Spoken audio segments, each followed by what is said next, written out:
साथियों, जैसा कि आप लोगों को पता है, इस समय मिडिल ईस्ट में जो है वो जंग का माहौल जारी है। अमेरिका और इजराइल जो है वो संयुक्त रूप से ईरान पर आक्रमण कर रहे हैं और ईरान भी उसके जवाब में कार्रवाई कर रहा है। और ईरान लगभग सारे खाड़ी देशों पर जो है मिसाइलें मार रहा है, जो जहां पर अमेरिका का देश है, चाहे वो यूएई हुआ, चाहे वो कतर हुआ, चाहे वो सऊदी अरब हुआ, मतलब हर जगह वो मिसाइल से अटैक कर रहा है, जिससे पूरे दुनिया में जो है ऊर्जा का संकट बना हुआ है। आज जंग का 25वां दिन है। अब मोटा मोटा ये समझ में आया है कि अमेरिका ने जो है ईरान को धमकी दी थी कि अगर 48 घंटे के अंदर हार्मुज की खाड़ी को स्वतंत्र न किया गया तो हम जो है ईरान के पावर प्लांट पर जो है हमला कर देंगे।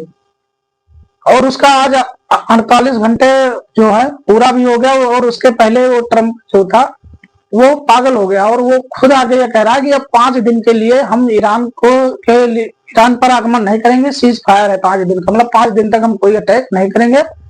हमारी ईरान से जो है वो बातचीत चल रही है, सकारात्मक बातचीत रह गई। लेकिन ईरान ने पलटवार मतलब जवाब दिया कि हमारा जो है अमेरिका से कोई भी बातचीत मतलब प्रत्यक्ष अप्रत्यक्ष रूप से नहीं चल रही है। अमेरिका का जो यह लगा रहा है कि नहीं मैं बात कर रहा हूं, लेकिन ईरान उसका पलटवार कर रहा है, नहीं कहीं किसी से बात नहीं हो रही है। अब अमेरिका क्या करे, अमेरिका खुद पागल हो गया। इजराइल के चक्कर में वो आया और ईरान से भिड़ गया और ईरान उसे खूब पीट रहा है। अब यही है, शक्तिशाली होने का मतलब यह नहीं है कि तुम किसी को दबा दोगे। ईरान भले कमजोर है लेकिन वो अपना रक्षा करेगा ना। जब आपने 160 निर्दोष बच्चों पर बम फेंके थे तब आपको यह समझ में नहीं आया था कि किसी के यहाँ के सुप्रीम लीडर को मार दो और वहां पे 160 बच्चों को मार दो, उसके बाद तुम शांति का जो है ढोल लेके पीटो चारों तरफ की हम शांति वार्ता करना चाहते हैं, लेकिन ईरान ही नहीं तैयार है। तो हार्मुज की खाड़ी पर फिलहाल अभी ईरान का पूरा कब्जा है और 5 दिन का अमेरिका ने अपनी तरफ से सीज फायर किया है, जबकि ईरान कह रहा है कि अमेरिका डर गया है, झुक गया है, हमारी तरफ से कोई भी समझौता नहीं हुआ, ना कोई बातचीत हुई है। अब अमेरिका सोच रहा है कि भैया इस दमदर में फंस गया, क्योंकि उसकी हजारों करोड़ की जो है मिसाइलें युद्ध में क्या कहते हैं नष्ट हो रही हैं। और अमेरिका के लोग भी अब इसके ट्रंप के ऊपर दबाव बना रहे हैं कि आप दूसरे के झगड़े में क्यों झगड़ा ले लिए।